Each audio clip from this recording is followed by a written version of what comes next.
With over 500,000 people in the UK living in a care home, safeguarding this group of vulnerable adults is a growing challenge of social care. While most residents receive a good level of care, growing awareness of this issue can lead to an increasing number of alerts.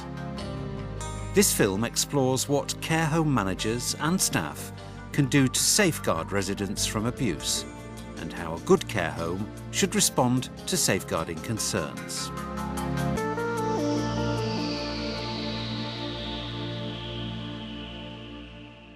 Safeguarding adults really relates to anybody who's aged over 18, who is vulnerable, may have needs of care services and is unable to protect themselves from risk of abuse.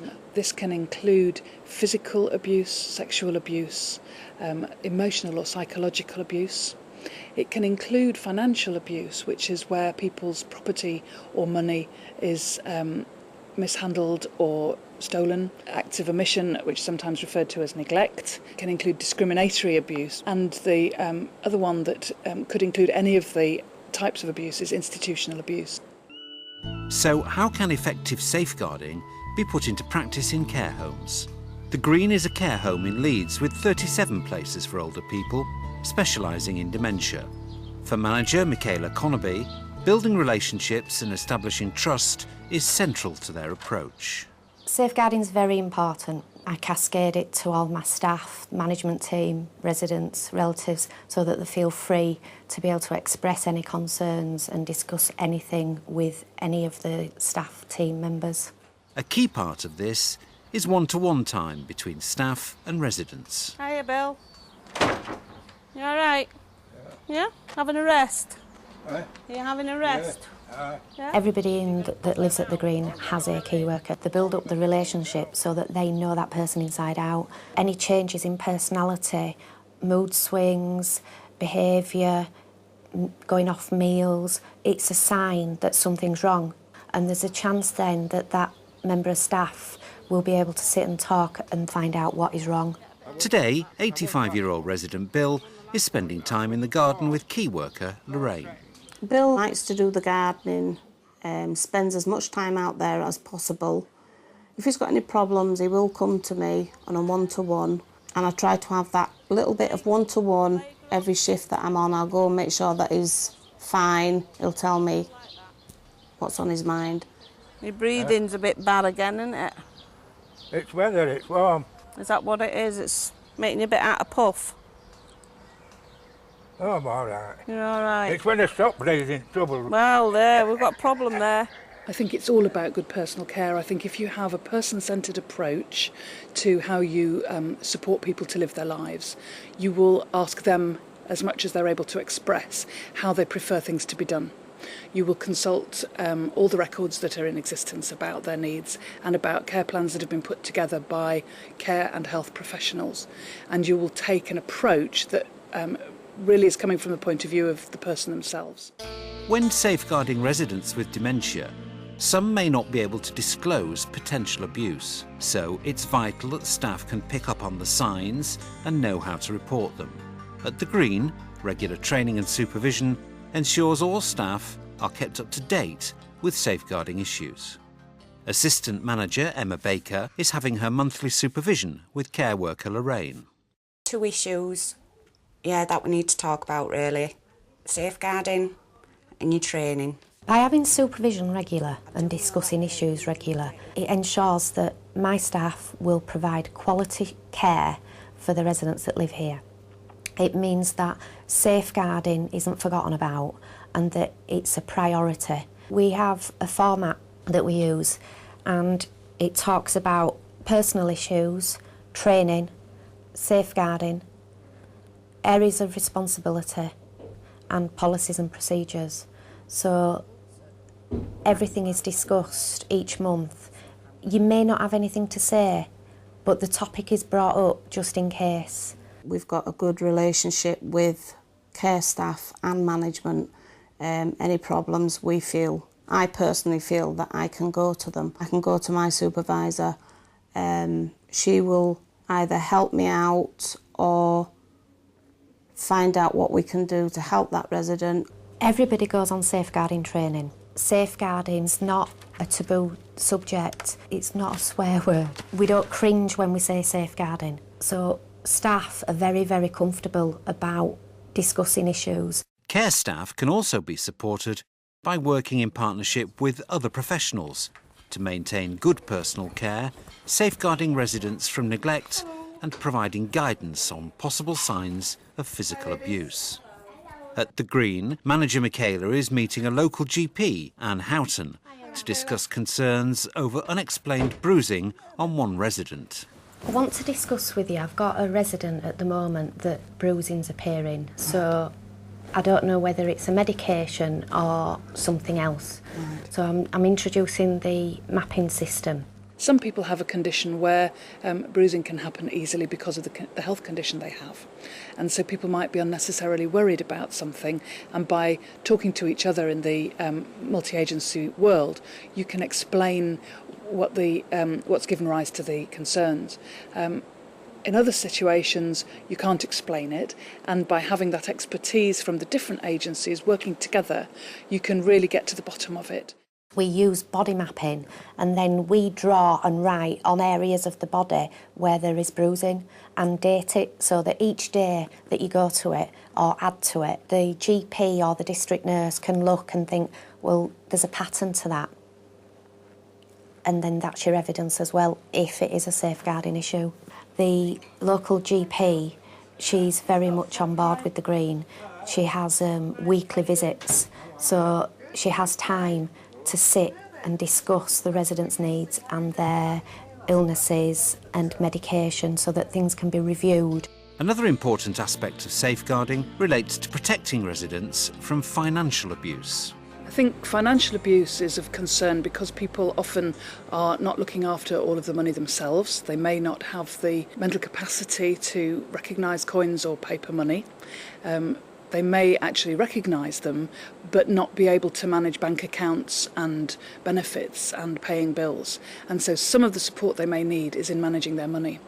And there's a temptation there to any person who's involved in that. It might be family members or it might be staff.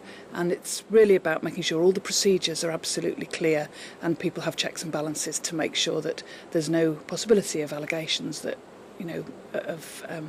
of misuse of funds. We have a system in place that everything that's purchased is receipted, double signed, it's monitored by myself. We have external and internal audits. Relatives are involved. We will speak to a relative and say we'd like so much money brought in. And we also monitor that as well to make sure that the residents are getting the money if the relative is looking after that. And we ensure to the resident that it's their money, they can spend it on whatever they want. It's making sure that we have a relationship with the relatives so that they understand that it's mum's money or dad's money. If a safeguarding concern arises, a prompt response and ongoing support is crucial to keep a resident safe. The policy and procedures are very robust. It's important that everybody knows what to do at what time, because if you don't get something right, it can make a situation worse. As in, if it is a safeguarding issue, you need to act promptly. But also at the same time, if it isn't a safeguarding issue, it needs to be resolved very quickly so that person has got peace of mind. Reassuring them and giving them updates, making sure that they haven't been forgotten about, making sure that they're informed of all the stages. There's also the need to help somebody recover if they've actually had an experience, and it might be very slight or it might be very major, and quite often the protection arrangements may include a layer of helping the person to recover over quite a long time. Internal and external monitoring is essential to ensure that care homes are fulfilling their obligation to keep residents safe. Each registered care home is regulated by the Care Quality Commission, and they have clear safeguarding standards that they expect, with clear outcomes that are expected for the residents who live there. And so they will be looking at those and inspecting as part of the regulation process. I think what's absolutely key in the field of safeguarding adults is that people feel able to report a concern without any fear of retribution. I think if they're frightened about what might happen to them or their job or the person that they love, if it's a family member making a report, then they may not report it, and that might result in risk to others as well as the person they're concerned about. It's about having a number of options, including an advice line that they can ask, am I right to be concerned about this, and they can talk it through. We have relatives meetings, we have quality assurance questionnaires that go out to professionals, relatives, friends, the residents themselves.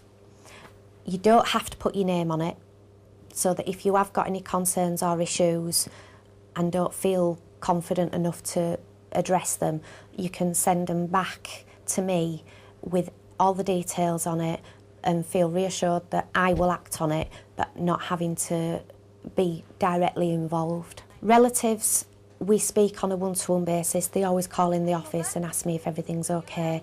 I will ring them on a regular basis with any concerns or issues. I hold surgery days where I'm available from a set time. It's usually 10 o'clock in the morning till 7 o'clock at night, and they can just bob in and see me, have a one-to-one and feel confident that I'm around to have the time to discuss issues with them. These open discussions about safeguarding help residents and relatives feel comfortable to report any concerns about care in the home. My mum Lydia has been at the Green for approximately about 2.5 years. The place is absolutely wonderful. It's really has changed my life, and my mum's as well, because she was on her own most of the day. Coming here, she's made friends, she's in an environment where she's safe. If there's any problems, I know they'll ring me straight away. The safeguarding issue, yeah, there's policies and procedures in place that ensures that she's safeguarded. I know that. They've explained all that to me, so I'm aware of everything like that. If I don't understand anything or I need to go in the office, the door's always open. I can go in the door and speak to Michaela and all the staff, anybody. Social events, like a 1940s themed afternoon, helps maintain an engaging atmosphere for the residents.